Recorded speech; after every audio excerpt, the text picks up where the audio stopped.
All right, folks, coming up on Roland Martin Unfiltered for Monday, April 15th, 2019. Of course, you see me wearing the number 42 jersey of Jackie Robinson. Today is Jackie Robinson Day in all of Major League Baseball. Every player playing today will be wearing number 42 in honor of the first African-American to break into Major League Baseball. I will explain to all of you why we need to change our language related to Jackie Robinson when it comes to Major League Baseball and how we should not be denigrating the Negro League.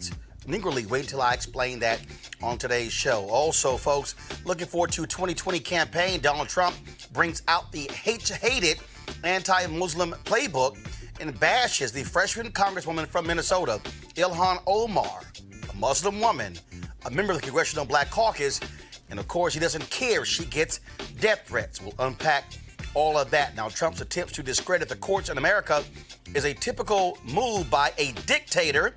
A black federal judge provides a powerful rebuke. Trust me, you want to hear what this brother had to say. Students at Georgetown University voted late last week to pay into a fund for descendants of slaves sold to shore up the university's finances in the 19th century. We'll talk to one of those descendants. And a black sixth grader body slammed to the ground by a school cop in Florida. Authorities say it was appropriate behavior, yet when you see the video, you probably will say, hell to the no. And Fox News' Laura Ingraham makes fun of the memorial for the late rapper Nipsey Hussle, then criticizes a video she thinks he's made. She was lying. And could urban violence against African Americans cause PTSD in our community? The psychologist says yes, and is here to tell us why. And of course, Tiger Woods won his 15th major golf championship yesterday, the first time in more than a decade, setting records all across television. I'll break it down for you, folks. It is time to bring the funk on Roland Martin Unfiltered. Let's go. He's got it. Whatever the miss, he's on it. Whatever it is, he's got the scoop, the fact, the find. And when it breaks, he's right on time and it's rolling. Best believe he's knowing. Putting it down from sports to news to politics. With entertainment just for kicks, he's rolling. It's on go, y'all. It's Roland Martin, yeah. Rolling with Roland now. He's funk, he's fresh, he's real, the best, you know he's Roland Martin now.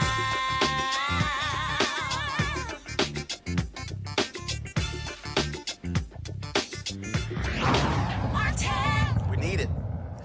All right, folks, Donald Trump and his allies are attacking a black woman who's also Muslim, Minnesota Congresswoman Ilhan Omar. The attacks are supposedly about her not giving proper weight to the 9/11 attacks, but they really come from the same place as Trump's statements on Mexican rapists, the Muslim ban of five people on both sides. This is real simple. This is all a plan by Donald Trump to get white folks hyped and angry at people of color. They are not happy with demographic changes in America. This is all about white fear. And if Trump's tweets increase death threats to Omar, that's simply collateral damage, and he does not care. Because in 2020, he plans on running the same campaign he ran in 2016. All about fear. What Donald Trump and the GOP are doing, they are simply trying to trash any person of color in order to stoke their largely white base. Constant attacks on Congresswoman Maxine Waters. In fact, she has caused 4 white supremacists to go to jail for death threats against her. Constant attacks against New York Congresswoman Alexandria Ocasio-Cortez. Constant attacks against Ilhan Omar. What he wants the Democratic Party to also trash them.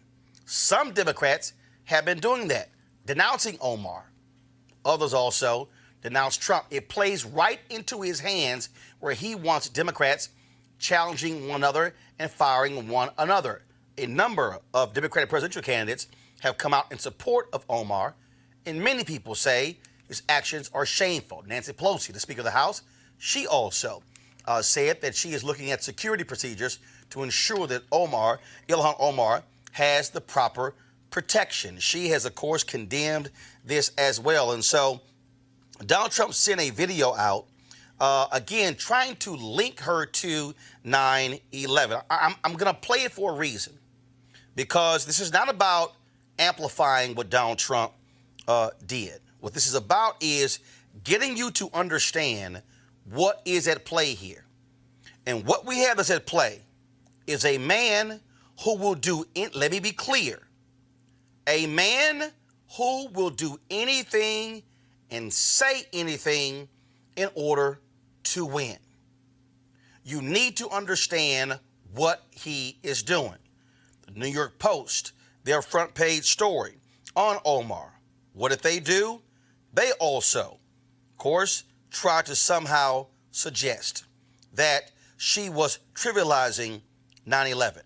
Then you have Congressman Dianne Crenshaw, a veteran, who went along attacking her as well, even though she sits on the commission trying to ensure that those who were impacted health-wise by 9/11 get paid. Guess who doesn't sit on that? Dan Crenshaw. And so what you have here is by design, a Republican president, by Donald Trump, backed by his own party. 89% of Republicans support Donald Trump for president. And you hear him attacking her. So this is the video. And I want you to see it because you need to understand what people of conscience are up against in 2020. We are up against a man and a party that will do anything, say anything in order to remain in power. Steve Bannon has already said that if Donald Trump wins another 4 years, he will be unleashed because there will be no repercussions for him not to do whatever he wants to do. This is what Donald Trump sent out 3 days ago on his Twitter feed. CARE was founded after 9/11 because they recognized that some people did something. So you have no idea right Oh, now? there's another one. Another plane just hit. Some people did something. Oh my goodness, there is smoke pouring out of the Pentagon. Some people did something. It just flew straight into it.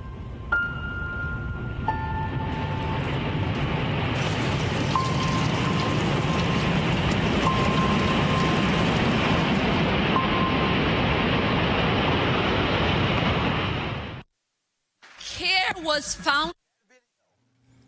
94,000 retweets, 256,000 likes. Let's go to my panel. Dr. Avis Jones-DeWeaver, leadership strategist, who joins us. Linda McAllister, political analyst, former GOP congressional candidate, and also Malik Abdul, vice president, Black Conservative Federation. First, I'll start with you, Liddy, and that is, here's a man who first, on 9/11, mentioned how his building now will be the tallest building in New York as a result of the World Trade Center towers coming down. A man who said that he helped when it came to the rubble in New York, lie. A man who said he saw Muslims celebrating across the Hudson in New Jersey, lie. A man who said he donated $10,000 to the Fund for Survivors, lie. A man who said he knew a number of people who died that day in New York City, lie. So for him to attack Congresswoman Ilhan Omar when he himself has lied repeatedly about 9/11 shows what kind of man Donald Trump is, Lenny. Well, we're talking about it in the wrong ways. He's a politician. And we have seen for years that politicians will use whatever they choose to use in order to make sure that they can win. I mean, I just had a history lesson just last week with people in regards to the 1990 Jesse Helms ad against Harvey Gantt and the use of the word quota. This is the same type of thing. It's more aghast in regards to the fact that we're talking about 9/11 and we're spinning words there. But it's the same playbook, and we've seen it in American politics for decades, if not for centuries now. The problem is what you're finding more and more often is people are willing to be violent. People are willing to try to plan to take other people's lives. And as I said, when we approached 2016, we're moving into the 1960s all over again, just with more guns and a smaller world due to social media. And this just seems to be an example of it, unfortunately. Avis Jones-DeWeaver, again, when you look at what Donald Trump is doing, he ran on fear in 2016. He's running on fear in 2020. He wants to send the signal to white folks, look, demographics are changing. I'm your last great white hope. Absolutely. I mean, in my eyes, this is more than just regular political speak. On the one hand, as you mentioned, it's absolutely playing into white fear. It's propaganda, I would say. This is more than regular politics. This is propaganda. That's the type of commercial you would expect to see in authoritarian societies, okay? And in addition to that, I just find it very interesting that here is a president whose wife has some Be Best initiative around anti-cyberbullying, and he is engaging in tactics that we know are radicalizing white supremacists, not only as it relates to this specific incident and the threats that have happened in relation to that, but we know what happened with the individual who sent bombs to various different media outlets, as well as elected officials, current elected officials, and former elected officials. We know about the radicalization of the individual who went into the newsroom in Baltimore and murdered journalists. We know about other instances of individuals who have been radicalized by the statements from this person who is occupying 1600 Pennsylvania Avenue. And he knows it too. That's the thing that I think people really need to understand. He's not an idiot, even though he plays one on TV. He understands what he is doing. The point is he does not care about the implications. So he is willing to risk lives and actually see people die in order to stay in power. And that is something we need to face, no matter how ugly it is to admit it. That is the harsh truth. Malik? The idea that a politician should use some sort of tragedy. Okay, Malik, hold on 1 second. We have some issues with your audio. Now try again. Let's see if we got it figured out. Can you hear me now? Yes, go ahead. Yeah, the idea that a politician is using some sort of tragedy for a political gain, that's nothing new. You just listed off of a number of those things that Donald Trump said about 9/11, and he's been roundly criticized for that. Congresswoman Omar, she's made comments that people have found offensive. What has happened is that, well, people have said that, well, we're trying to interpret what she meant. And as I said on the show several times, she may have not meant it the way that those things have come across. But the reality is that what she said was that some people did things, and some people did more. It was more than some people just doing things. Terrorists. People came to our country. They were in our country. They terrorized our country on that day. So it wasn't that some people just did things. Some people did a lot of bad things. And I think that is where the missing link is. But the idea that Donald Trump somehow is playing to some sort of fear that's different than any other political fear, whether it's John Lewis talking about John McCain or Mitt Romney, it's the same sort of fear. So I don't see. I saw the ad and I was like, how about that? Here's the deal, Malik. Here's the deal, Malik. If we want to be serious about this, and he wants to attack Congresswoman Ilhan Omar, look at the praise Donald Trump has constantly given to Saudi Arabia. And where did most of the terrorists come from? Saudi Arabia. When you look at Khashoggi, how they killed a journalist in the United States, Donald Trump praises them. The bottom line is he should be roundly condemned for it because he's also simply a hypocrite. Well, sure, you can say that you're right. He has been roundly condemned, but you can say that he's being a hypocrite. But I don't think that him being a hypocrite is any different than any other politician, whether it's the former attorney general. I'm not discussing any other politician. I'm discussing Donald Trump. I'm discussing the man sitting in the Oval Office who has no sense of decency, a man who doesn't care if somebody else receives death threats, a man who simply will lie with impunity. That's who I'm discussing. Yeah, and that happens all the time. We have politicians making those same comments about Donald Trump now, whereas they're not calling for any death threats, and Donald Trump isn't either. But there are politicians now that are calling for, whether it's Maxine Waters, whether it's Cory Booker, those people who are in my view inciting violence in the same way that many believe that Donald Trump. No. How is Senator Cory Booker inciting violence? What's your evidence? He the one that said you had to get up in their faces? He wasn't the one who said that? No. You said he did. What's your facts? Back it up. You said Senator Cory Booker and Congresswoman Maxine Waters inciting violence. Where are the facts? Well, I think we talked about it on your show. So you're saying that they didn't make those comments? No. I'm asking you. Where's the proof?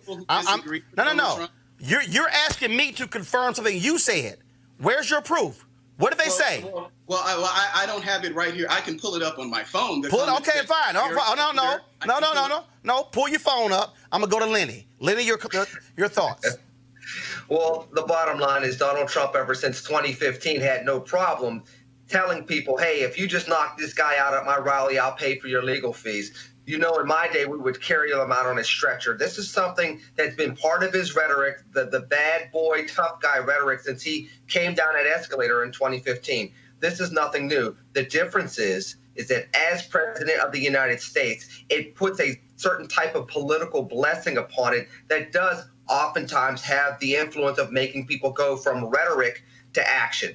That's what we have to be mindful of. And I think that when we look at how to deal with this, we're going to have to make sure that we have leaders that are going to look at political solutions on both sides of the aisle. You're going to have to see more Republicans take a step back and say, even if the president is going to say something that we would disagree with from a rhetorical standpoint that's out there in the public sphere, we have to come back and say something that's going to make sense and redirect people with conservative principles, with Republican principles that are going to allow people to not only have a direction, but I would dare say from a political standpoint, start reestablishing some trust in the Republican brand again, because as we well know, the Republican brand has taken a hit with the middle and the left over the years that Donald Trump has been on the scene. Avis, before I go back to Malik, hopefully he's found his proof. Avis, the bottom line is Republican brand is irrelevant. They care about power. They will support Donald Trump until the end. Absolutely. They don't give a damn about the brand. They've shown that by their actions and by their inactions related to this person. That's reality. Now, I think it's very important that we talk about his particular behavior in the broader context of the history of this nation and the contemporary reality of this nation. The fact of the matter is there has never been a left-wing terrorist machine like there has been throughout the history of this nation. We have always had right-wing racist terrorists in this country that has largely targeted Black people. And it has expanded over and other people, but primarily Black people. And we know now that ever since this person started running for office, I mean, this begins even during the campaign, we saw the statistics shows that there has been an increase in membership in right-wing racist, and I would argue terrorist organizations. We also know in the past 2 years since he's been in office, there has been a spike in right-wing terrorist violence in America.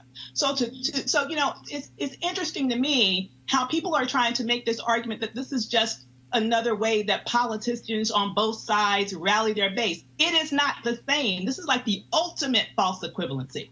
You know, what do we have in this nation that is similar to Nazi organizations or the KKK in terms of constantly perpetrating violence against individuals of color? We just had churches burning down in Louisiana. We just had people shot and killed in synagogues. We are having this type of activity all the time. And what do we have in common? We have it happening under an auspices where you have a president of the United States spewing racist, hateful rhetoric that is emboldening these racists, and in his name they are committing these acts. So, you know, I would love to have some sort of theoretical argument about, oh, well, the left does it too. Bull. OK, the left does not do it like this because there is no equivalent to the right wing terrorist machine that has been in this country for centuries and that still exists in this country today. And that is being emboldened under this administration. Malik, have you found that proof? Well, I correct myself. It wasn't Cory Booker who actually said the comments about pushing it back. That was Maxine Waters. And what did she say? No. What was the quote? From Maxine Waters? Yes.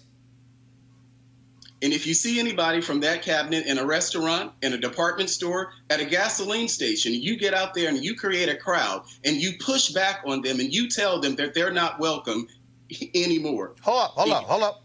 You said you tell them you're not welcome anymore.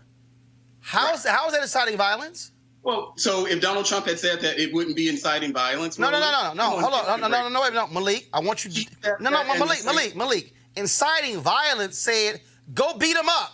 Inciting violence said, punch him. Inciting violence said, I'll pay your legal fees if you knock him the hell out. So you're violence is a physical confrontation. Okay. No, Malik, I'm asking you. You are a Republican communications consultant, right? Mm-hmm. Which means you advise folks on how to communicate. Right. She said, tell them you're not welcome. Where does she say go beat them the hell up? Well, you're referring to comments that Trump made, I believe, in 2015 or 2016. So if we're going to talk about things that he actually said, things that incited people to violence, we have to refer to 2016. So I'm asking you again. Where's the comment where Congresswoman Maxine Waters said, "Gay, go knock them the hell out, and I'll pay your legal fees"? Did she ever say that? As someone who's known people who have been attacked because they're Trump supporters, as someone No. Nice deflection. I'm asking you again. Where is the Malik? Where's the statement? Malik, where's the statement? Where's the statement where Congresswoman Maxine Waters said, "Go beat him up"? Well, that's how I interpret the statement. I thought so. Much like you interpret Trump's statement. No. Actually, no, Malik, you're wrong. I don't interpret Trump statements. Yes, that's what we're doing now. No, I read Trump. I'm sorry.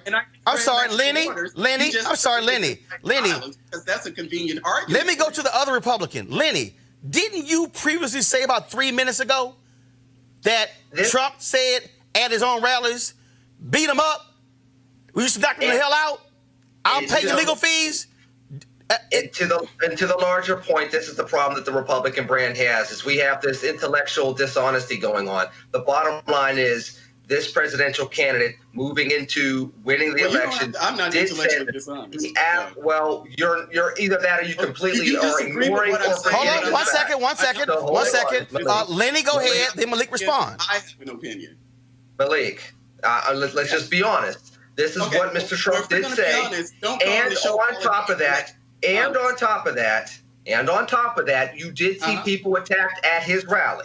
Now, I understand why you may want to say that didn't happen. I get it. When you wear the hat, you got to walk the rhetoric. But if we're going to be honest with ourselves, this did happen, and it was said. Hold on, Malik. Don't talk over. Lenny, finish your point. Malik, I'll go back to you. Lenny, go ahead. The bottom line is Mr. Trump did say these things, and these things did happen at his rallies. In fact, one African-American man that attended a rally got basically elbowed by an older white man, and I do believe it was in North Carolina where this happened, soon after the "I'll pay your legal fees" statement was made. So these things did transpire. There's been a lot of skirting the line and then acting as though these things weren't said afterwards. This is what's unfortunate. Now, we as conservatives, Malik, and I would ask you in essence, that you would at least be honest with this, remember this, and then help walk this back so that we can make a better country. I understand the allure of the hat, but at some point in time, what's underneath the brim of your hat needs to mean more, and what's supposed to be in your breast is supposed to mean more for the country than what you're wearing on your head right now. Malik, your response before I go to my next topic. Well, first of all, Lenny, we've never had a conversation, so you don't need to have on the show telling me about intellectual dishonesty. I've criticized Trump's comments generally as Republicans, not specifically you.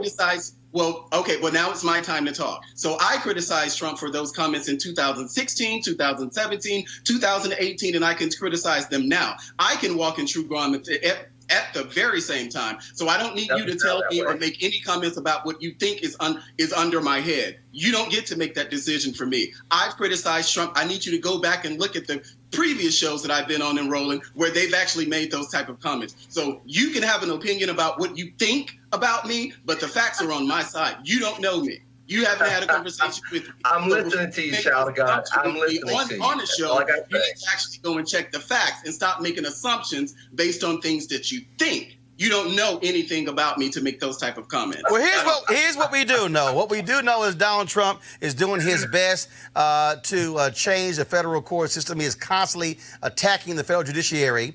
And he was taken to task by federal district court judge Carlton Reeves, who was appointed by President Barack Obama 9 years ago to the Southern District of Mississippi. Now, Carlton issued decisions protecting the rights of women and minorities. He was awarded the Thomas Jefferson Foundation Medal in Law. In his speech, he defended the judiciary against Trump and the Republican majority in the U.S. Senate. Here is a portion of his fiery speech. When politicians attack the courts, it's dangerous, political. and guilty of egregious overreach. You can hear the Klan's lawyers assailing officers of the court across the South. When leaders chastise people for merely using the courts, you can hear the Citizen Council hammering up those names of those black petitioners there in Yazoo City. When the powerful accuse the courts of opening up our country to potential terrorists, you can hear the Southern Manifesto's authors smearing the judiciary for simply upholding the rights of black folk. When lawmakers say we should get rid of our judges, you can hear segregationist senators writing bills to strip our courts of their power. And when the executive branch calls our courts and their work stupid, horrible, ridiculous, incompetent, a laughingstock, and a complete and total disgrace, you can hear the slurs and threats of executives like George Wallace echoing into the present. I know what I heard when federal judge was called very biased and unfair because he is of Mexican heritage. When that judge's ethnicity was said to prevent his issuing fair rulings. When that judge was called a hater simply because he is Latino. I heard the words of James Eastland, a race-baiting politician empowered by the falsehood of white supremacy, questioning the judicial temperament of a man solely because of the color of his skin. I heard those words, and I did not know if I was in 1967 or 2017. This false seed is being sown across this country, from Mississippi to Virginia. I know because I'm here. The proof is in my mailbox. In countless letters of hatred, I've been called a piece of garbage, an arrogant, pompous piece of, and you fill in the rest. This may not be appropriate for children. A disgrace, an asshole who will burn in hell, and the embodiment of Satan himself. One person has even told me that he has prayed that God will give me complete discomfort. The deliverers of hate who send these messages aim to bully and scare judges who look like me from the judiciary. And so they share an aim with those who use whips and ropes and trees against my ancestors, scrubbing the black experience from our nation's courts. This administration and a bare majority of the Senate walking arm in arm and not stumbling unaware towards a homogeneous judiciary.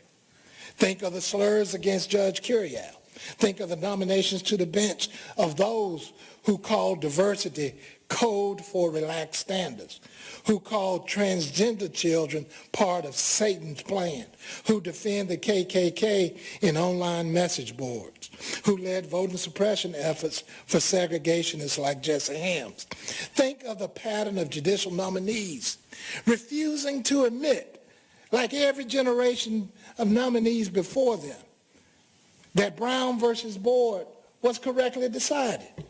That same Brown which led to Alexander versus Holmes, which breathed justice into my segregated streets there in Yazoo City, as if equality was a mere political position. Friends, students, let it be said that equal protection of the law is not a political position.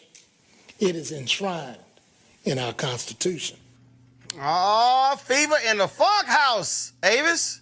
All I can say is amen, amen, and amen. I mean, I think it's very important that we realize the reality of the moment that we are in. And, he very eloquently laid out the struggle that we are facing right now in terms of what has been unleashed on this country. This administration and this specific person has tapped into an ugly, racist underbelly that never left, but at least for a period of time felt some level of social social disdain, and therefore was a little bit more undercover in their abilities and maybe hampered their activities. But you become emboldened when you have a president of the United States who calls Nazis and KKK members very fine people, right? You become boldened when individuals who are white commit terrorist acts and they're never, ever even mentioned in a tweet. I mean, it's never even acknowledged by the president. But you have that very same person calling Black football players who merely want our law enforcement to not kill unarmed people, to have that person call them sons of bitches. You know, this creates a reality where those hateful forces are unleashed. All right, Lenny. Well, I think one of the things we have to look at, too, as the judge said towards the end of his remarks, is going back to the Constitution and having that level playing field where adjudication from the bench is not politicized. Every single president tries to put their stamp on the courts, and that's what you're seeing with this president. Now, if you have more extreme views, you're going to see more extreme nominees. If you have control of the Senate, they're going to be nominated, and then they're going to be confirmed. What we have to start finding is more judges that go back to what the judge said. The premise of what we should be doing is equality for all in accordance to our Constitution, which means that when it comes to voter suppression opportunities, they should not be taken upon. Why? Because our Constitution says if you're a citizen and you meet the age requirements and the residency requirements, that you have the right to vote. There is no such thing as playing fuzzy with that. Just the same when it comes to other matters, it should go back to constitutionality. I think that when you start looking at the politicization of the courts, you start losing that. I think we've still lost that previously. Now you're seeing it on the other side. And unfortunately, it's pulling the country further apart. There's a way to get back to it. And I think the judge hit on that, not just from the rhetoric that we're hearing around the country, but also to what the courts need to be and how we should be looking to adjudicate these issues moving forward. All right, Malik. Yeah, the judge's comments, not very much about it surprised me. I've lived through the time where whether it's comments that were made about Scalia, comments that are even now made about. Yeah, but that's a homeboy from your state, Mississippi. What does that mean? The fact that he's from Mississippi, I disagree with people. I disagree with my own family and friends from Mississippi, so this is nothing new to me. But my point here is that the idea that a judge or anyone would criticize someone in the judiciary or even the president for that matter, it doesn't surprise me. And, this is the position that the Republican Party is in, because for years, well before I came to the party, the Republican Party was the Tea Party. So, that things that are said now, these are the same people. I don't think that Donald Trump actually created new people or found new people. These are the same people that have been Republicans all along, and you can rightly criticize them. No, that's not true. Malik, that's no. not Roland, Lenny, about 30 seconds go, Lenny. 30 seconds. Number one, the Tea Party people Malik, please. The Tea Party people that first got on board were people that actually knew fiscal policy. Those were Ron Paul people. Then the Tea Party got hijacked by people that were opportunists that started taking it to the far right, and you started getting more and more what you've had starting in 2012 and now going into 2016. Two completely different groups. Wait a minute. You said you weren't here very long. You barely remember the Republican Party, let alone the Tea Party, but you're going to tell me about history when I was there doing the rallies. Please just listen for a second. So you're saying two rallies with guns? And you weren't there for Obama rallies with guns? You weren't there. Who were they? Pardon me? Who were the people who showed up at at Obama rallies with guns, expressing their Second Amendment rights? Who were they? Those people were not Tea Party people. Those people were reactionary people that were upset on the night of the election in 2008. Now, I know you probably were still in high school when that happened, but I was around Angela media at the time. That was right at the election. It was in Raleigh, North Carolina, at the campus of North Carolina. Hold on, both of you can't talk. Lenny, go ahead. These were other places where this happened in 2008, where they went around saying, well, I know he got elected there, but we have to let him know who's boss. That's what the rhetoric was in November 2008, December 2008, going into the inauguration in January 2009. Hold on, Malik, just real quick. When did you join the Republican Party? In 2016. Lenny, how long have you been a Republican? I've been a Republican since 2004. Been doing this live and nationally for over 10 years. Okay, that's all I got. That same party showed up. All right, I'm just checking. That same party showed up with those guns I got at the you. same rallies. This is not after Obama was elected. This was when he was campaigning. And I know because I supported him during that time, and I had a real problem with the fact that the members of the Republican Party decided to express their Second Amendment rights by showing up at Obama's rally. I got you, but I got it, Malik. I got it, but it's a whole bunch of new people who loving Trump. Y'all got to go to my next story, which explains why the courts and the judges absolutely matter. A federal district judge in New York ruled that a Trump administration plan was motivated by, quote, a discriminatory purpose of removing non-white immigrants to the country. This is all part of Donald Trump's pattern of keeping America white. In the backstory, the Trump administration wants to end something called temporary protected status, or TPS, for certain immigrants. Basically, when refugees come to the U.S. to get away from war or a natural disaster, they are temporarily protected from deportation. For Haitians, the year was 2010. The event was the earthquake in Haiti that killed hundreds of thousands of people. The Trump administration wanted to send 50,000 Haitians back. Because of an earlier court ruling, the administration moved the termination of protected status to 2020. But late last week, U.S. District Judge William F. Kuntz in New York, he ruled that the Trump administration plan had, quote, reverse engineered the TPS review process to achieve the desired political outcome, the termination of Haiti's TPS.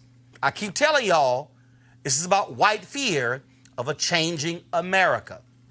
Speaking of Trump and the issue of racism, the Trump administration refused to appoint someone to the UN Committee on the Elimination of Racial Discrimination. Now, there was an American on the panel, Gay McDougal. She was expected to be renominated.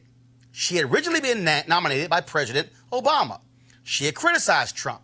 So at the last minute, the White House killed her nomination, and they failed to nominate anyone to replace her. So now, the United States will not have a representative on the UN Committee on the Elimination of Racial Discrimination.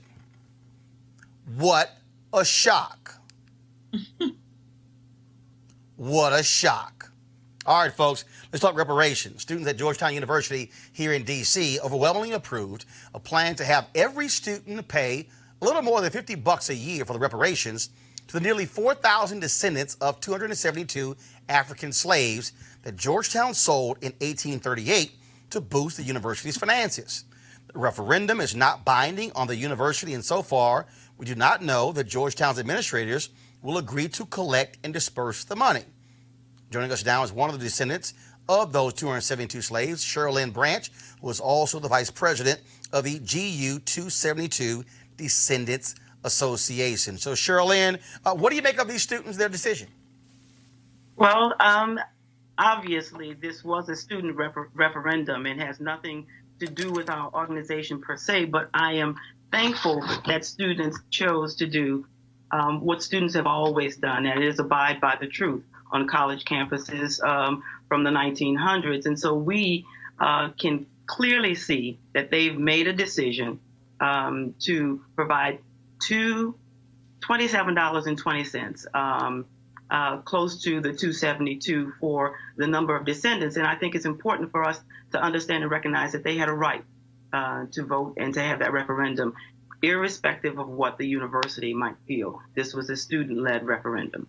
And obviously, with this very issue, the reality is the selling of those slaves is what kept Georgetown University alive.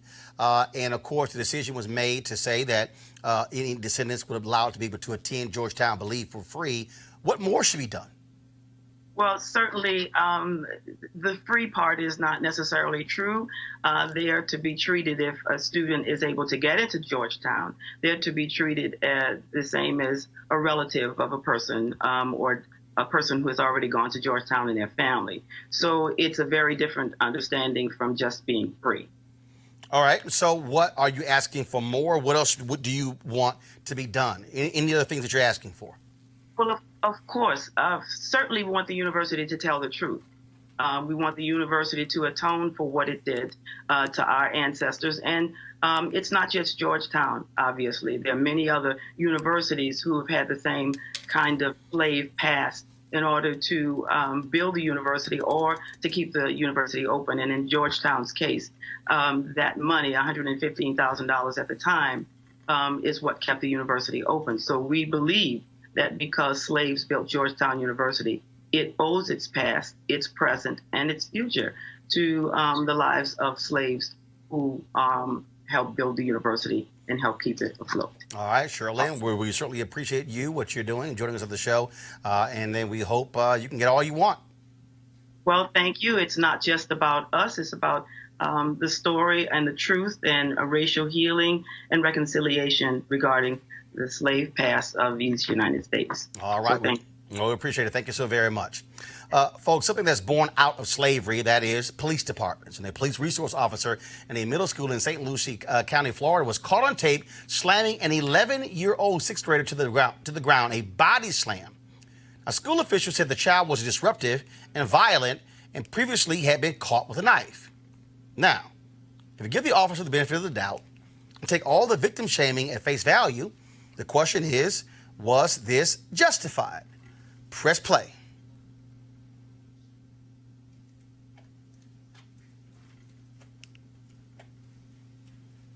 Now, folks, do you see that video?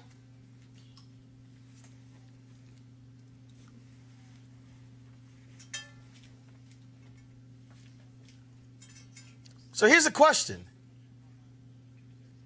Was it necessary to literally grab him from behind and body slam, lift him up in the air, and perform essentially a wrestling move? The student is now facing charges of assault and disorderly conduct. He was taken to the hospital and left with a Band-Aid. He is getting a mental health evaluation. The officer is still on duty, and the chief actually said, police chief there said, the use of force was justified. Avis, really? Make me extremely angry. It is no justification for this. This was an 11-year-old child who was attacked from behind and assaulted with a body slam onto concrete. And if you ask me, the person that needs a mental health examination is the law enforcement officer and the chief of police, who both apparently think that this type of behavior is okay. We know the studies that show that whites tend to overinflate the age of Black children, that they don't see Black children as children. But listen, they just need to see Black children as human beings in order to see that this is wrong. And the fact that this type of behavior not only occurs, but then is justified by those in authority over that police officer is not acceptable. It's my hope that the community around this incident rises up to say, we are not going to just sit here and allow them to attack our children like this. This cannot go unpunished. Malik, you see that video? I mean, first of all, the young man at some point started to run away. Look, if you watch, the officer could have simply grabbed him and taken him to the ground, but to literally pick him up, lift over your head, and then body slam him to the ground, that is nonsensical. Whether it's this event or any other events like it, yes, we don't know what happened beforehand here, but it's totally unacceptable. I see no rationale for why someone as big as that police officer would need to, whether the child is white, Black, Asian, Hispanic, or whatever. I see no rationale for why a police officer would have to respond to anyone like that. You mentioned white, Black, or whatever, but Lenny, the reality is we don't see videos like this of white kids getting picked up and body slammed. But we sure as hell will see it with Black kids. Well, I mean, it takes you back to the classroom with the African-American young lady that had the security guard South Carolina. Exactly. Go after her in the classroom. And it goes back to Avis's point. They overinflate our age, number one. Number two, you always have the rhetoric of it was justified. You know, what people forget is there's one individual in the scenario that doesn't have a fully formed brain yet and won't until the age of 25. And the other person is a paid professional with specialized training to deal with a situation in a classroom, to deal with people that are going to act inappropriately with brains that are not going to be fully deformed until they're 25 years old. And when you see these type of videos, and you say, well, the use of force, which is a very sketchy term. The use of force, Roland, could have been tackling the kid to the ground. Yeah. The use of force could have been grabbing the kid and restraining his arms to make sure he can't grab a weapon. So, yes, the use of force may have been justified, but that on video was not justified. And that's where people need to call folks out on this and say, look, we always say the use of force is justified, thinking that we have to go from 0 to 100, and then thus the use of force against us, often in a deadly fashion, ends up being justified, ends up not being prosecuted, and ends up continuing going on in America. That's where we have to start pulling everything out and saying enough is enough is enough. All right, folks, let's talk about this Fox News. Laura Ingraham was joking about the death of Nipsey Hussle. Yeah, it actually happened. She ran and criticized a video of a Nipsey Hussle rap. She then, of course, criticized Minister Louis Farrakhan for confusing Nipsey Hussle with comedian Nipsey Russell. Well, guess what, y'all? People in glass houses should not be throwing rocks. Press play. All right, yesterday in L.A., thousands lined the streets to say goodbye to rapper Nipsey Hussle. Now, this dear artist recently released a song called FDT. F Donald Trump. Donald Trump, yeah, Donald Trump, yeah, Donald Trump, yeah, Donald Trump, yeah, Donald Trump. Okay, now that's a very creative refrain. Very catchy. Very catchy. Irving Berlin, look out. Is it? It all began and ended with Irving Berlin for you, didn't it? Yeah. So the refrain, the chorus, it goes on and on. Is that related to the lowest unemployment ever, basically, for African Americans? But at Hussle's funeral, Laura, the less than holy religious figure, Louis Farrakhan, rose to offer a reflection. Now, nice. It's always a good idea, before you give a eulogy, to know the name of the deceased. That helps, which in this case was Nipsey Hussle. The spiritual life of Nipsey Russell. I thank Nipsey Russell. I said it right. Russell. Now, for those who might not remember, this is 70s comedian Nipsey Russell. I loved him. The young people are very different today, and there's one sure way to know. Yeah, we gotta wrap. Kids used to ask where they came from. Now they'll tell you where you can go.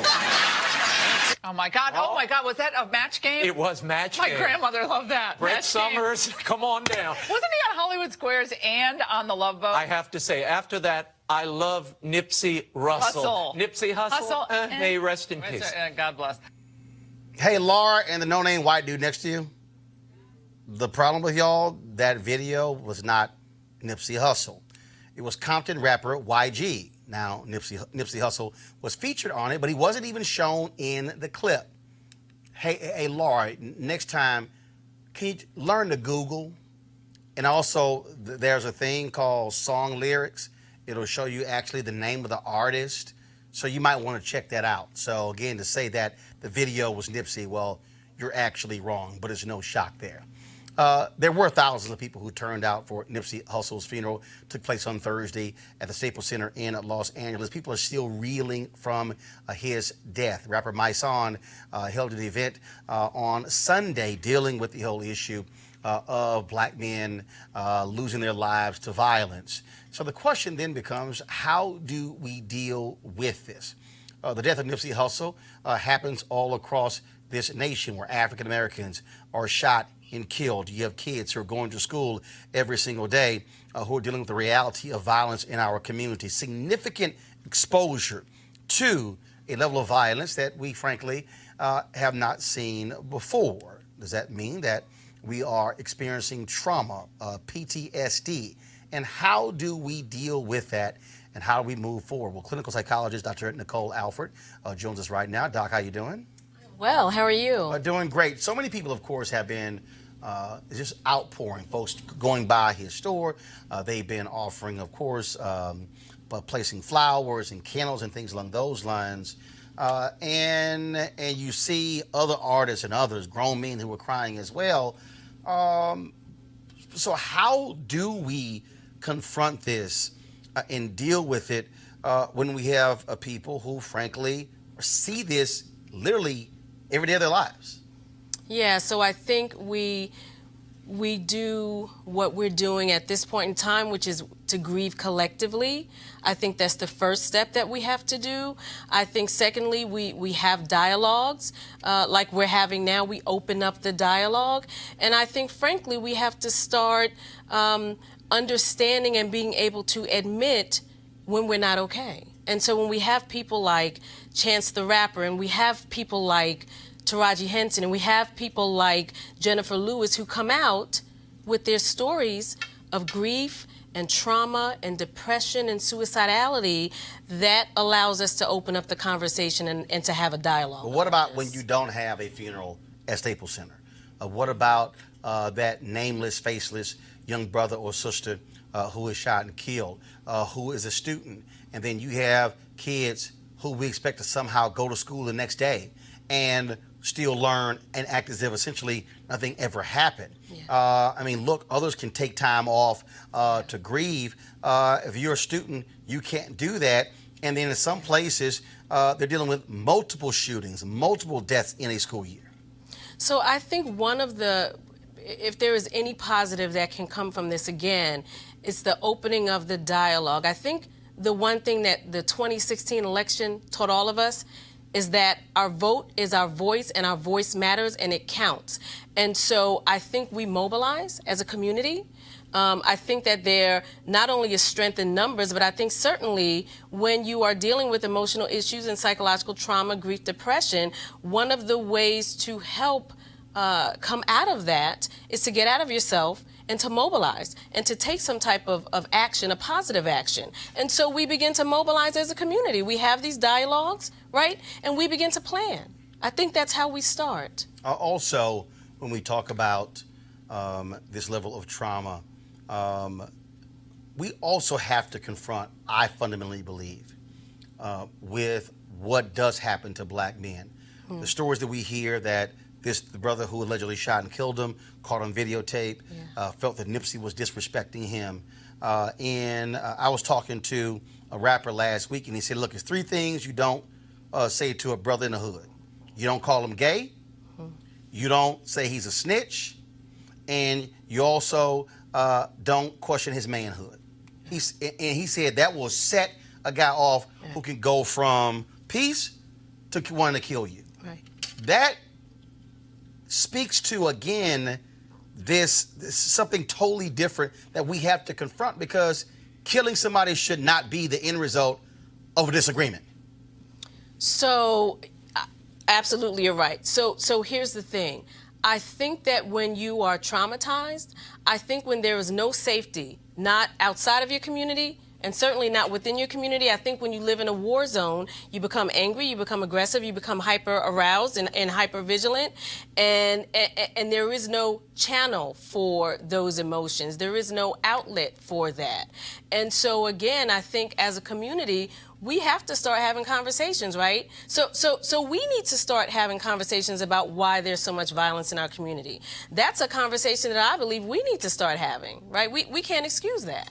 That wasn't police on black violence. That was black on black violence.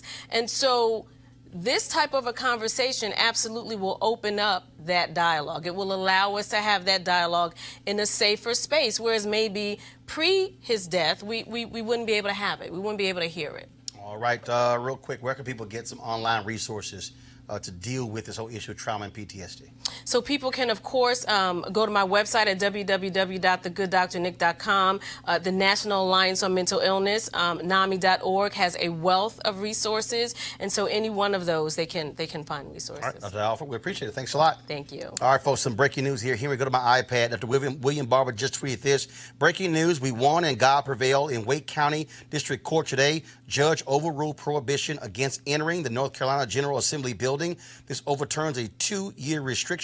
Reverend Barber also tweeted the state is on record saying that one reason they didn't want me to come back was concern that I might attend May 1st teacher event and cause more people to attend. This is profiling, and it was overruled today. No shock. Republicans in North Carolina, they don't want Reverend Barber and others. They are protesting their shameful and illegal actions there in North Carolina. So Reverend Barber, way to go, beating them in court. Got to go to a break. When we come back, we'll talk Tiger Woods and Jackie Robinson on Roland Martin Unfiltered.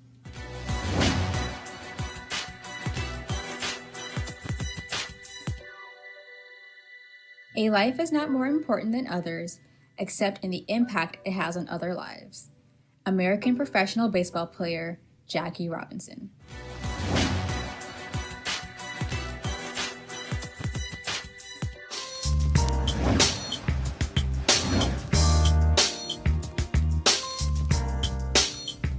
All right, folks, our school of the day is Talladega College. Talladega.edu is the website. Notable graduates include Nikki Finney, Arthur Shores, Margaret Bush Wilson, Winona Lipman, and more. If you want to support Talladega College, go to Talladega.edu, Talladega.edu. And, of course, they were founded in 1867. So we certainly appreciate your support of them, our HBCU Giving Day University. All right, folks, calling all HBCU alumni, students, and leaders. Enter the Ford Motor Company HBCU Mobility Challenge and win $25,000 for your school.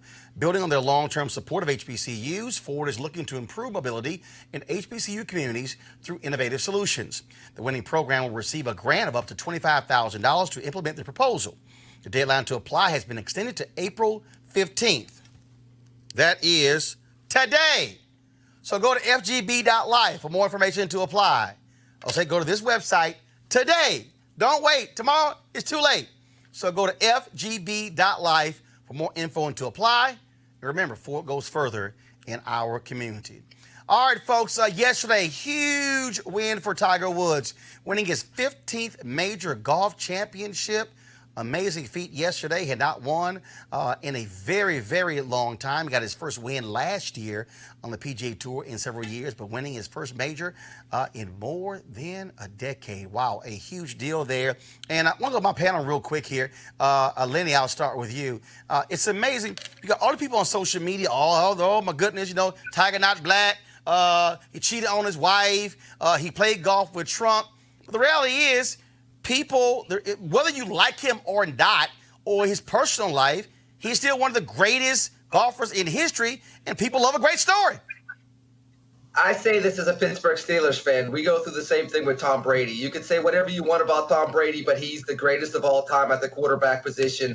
Tiger Woods is that in golf. And to see somebody come back after so long, not winning, going through all the personal tragedies, and to come back and win and come from behind on the final day of the Masters, it's just another one of those stories that you tell your kids about and say, this is what perseverance is all about. Avis, people say Tiger Woods doesn't call himself black. Actually, he said, I'm black, but I'm also Thai. It's about combination. So it's not like he walked around and said, I'm not black. I'm like Mike Tirico of ESPN, who said, well, you know, I don't really know what my background is, and I don't really need to check. Look in the damn mirror, Mike. But again, I don't have hate for Tiger. I was one of the folks who thought he was going to eventually come back, one of the few people who actually believed it. But again, to me, I just think we get so caught up in this whole idea of Tiger doesn't claim us. Yo, it's a whole bunch of black people who call themselves black who don't claim black people. Well, you know, yeah. Tiger calls himself Cablinasian. You know, he has the right to call himself whatever he wants to call himself. But I will say that, you know, for me, he has really been what is exciting about golf in recent years. I know that, you know, there are tons of people who never really paid any attention to golf until he first walked onto the scene many years ago. And so it's interesting. It's good. You know, I'm glad to see that he has finally overcome all the demons that he's been facing over the past years as an athlete. It's just good to see this athlete not give up and to come back to the top where he belongs. Malik, real quick.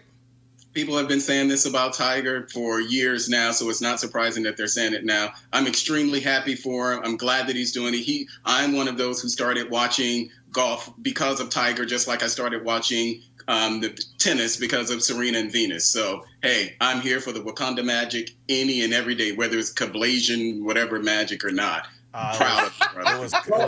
Can I say something very, very real quick? Tiger and the Williams sisters are two examples of the power of a black father putting a vision of greatness in their kids at a very early age. Sustained. All right. So, again, You know what the hell? I'm going to wear my red Nike shirt tomorrow in honor of Tiger. And I don't give a damn if you don't like it. Look, and also, let's be real clear, I ain't play golf because of Tiger. I played before Tiger, but I still enjoy watching him versus some of those other boring people. All right, y'all, the Pulitzer Prizes were announced this afternoon. The New York Times and the Wall Street Journal won prizes for reporting on Trump scandals. There are a ton of them. The Journal for revealing the porn star hush money payments and the Time for uncovering a decades-long tax evasion scheme by the Trump family. Malik, the staff of the Advocate newspaper in Louisiana, they won for reporting that ended the practice of not requiring unanimous jury verdicts in Louisiana, a practice meant to blunt the impact of one or two African Americans on a jury.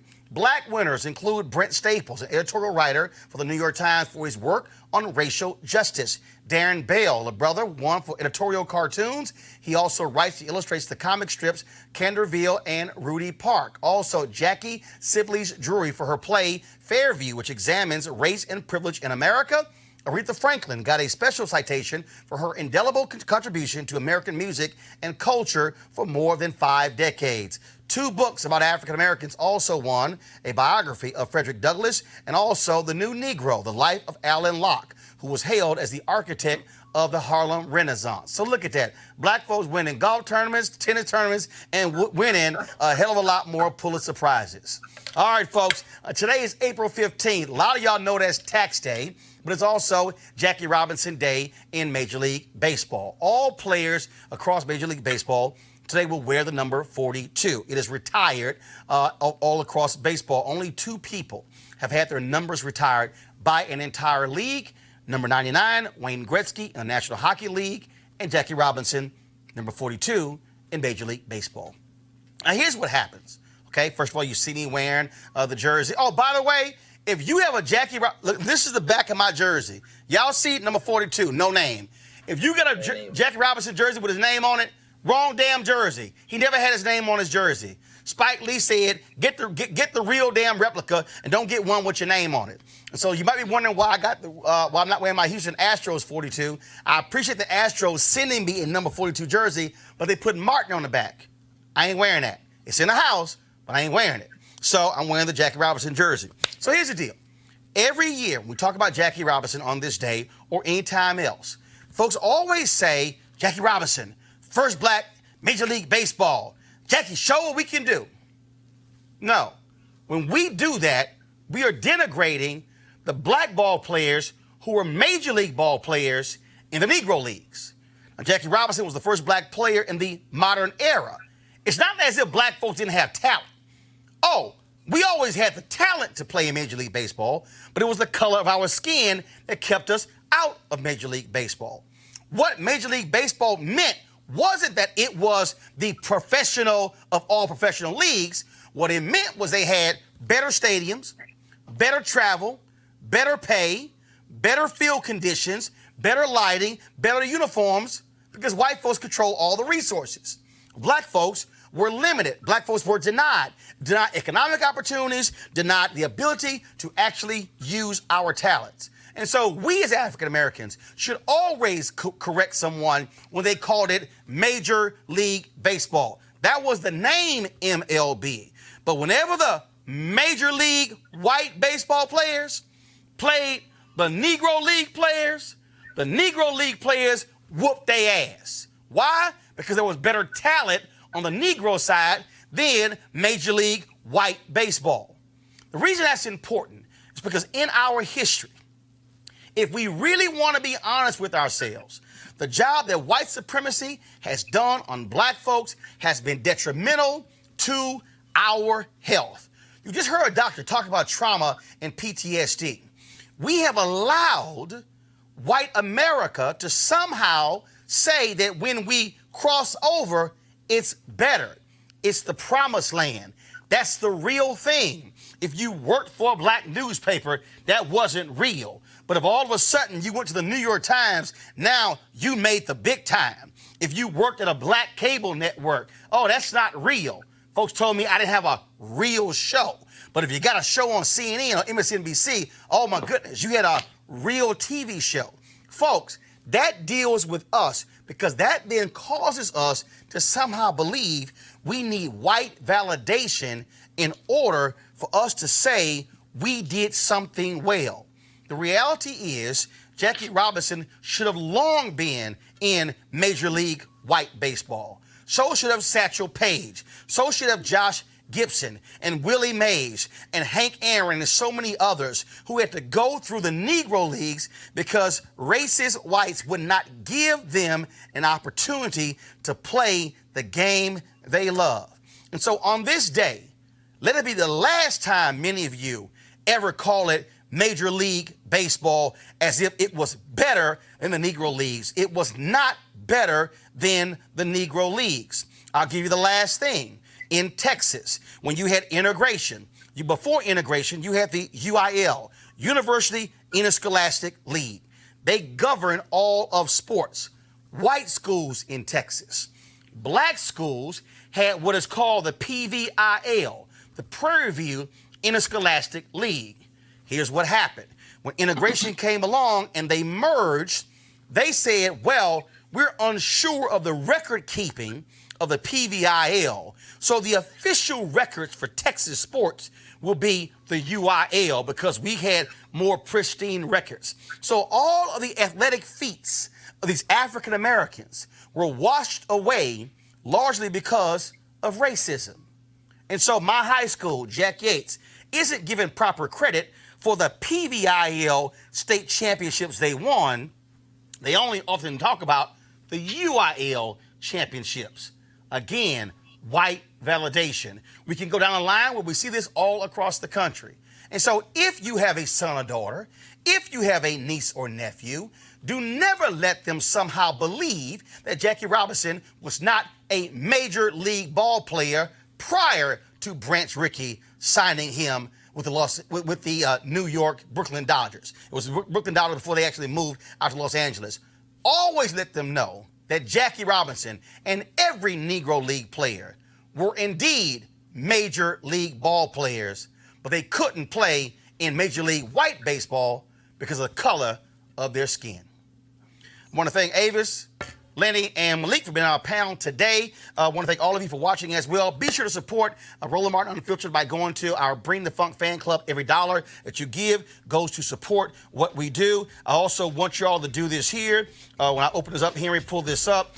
So first of all, go to RolandMartinUnfiltered.com, RolandMartinUnfiltered.com to show your support. Also, real quick here, we have been nominated for our work with the folks at Be Woke Vote for Best Social Content Series and Campaigns, also Best Host. Here we go to the iPad.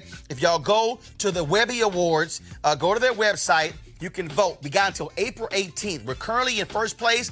We need y'all to keep voting so we can win Best Social Content Series and Campaigns. We'll go to Roland Martin Unfiltered. We have the website on the website where to vote, as well as where to vote for me for Best Host as well. All right, folks, it's good to be back. I got some good stuff tomorrow because y'all know I got to give more hell, especially to some MAGA hat wearing people, Malik. So again, I'll holler at y'all later. And again, shout out to Jackie Robinson and his wife, Rachel Robinson, who's still alive. And I talked to them. The Jackie Robinson Museum will be opening by December in New York. I can't wait to be there. I got to go. Jackie, thanks for all that you did. And other black ball players, holla!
I want you to like, share, and subscribe to our YouTube channel, youtube.com/Roland S. Martin. And don't forget to turn on your notifications. You want to support Roland Martin Unfiltered? Be sure to join our Bring the Funk fan club. Every dollar that you give to us supports our daily digital show. There's only one daily digital show out here that keeps it black and keep it real as Roland Martin Unfiltered. Support the Roland Martin Unfiltered daily digital show by going to RolandMartinUnfiltered.com. Our goal is to get 20,000 of our fans contributing $50 each for the whole year. You can make this possible. RolandMartinUnfiltered.com. Hey fam, want to check out Roland Martin Unfiltered, the blackest show on all of digital, cable, and broadcast. Check out our audio podcast.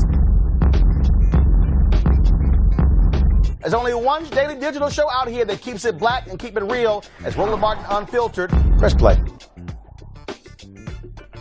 Martin.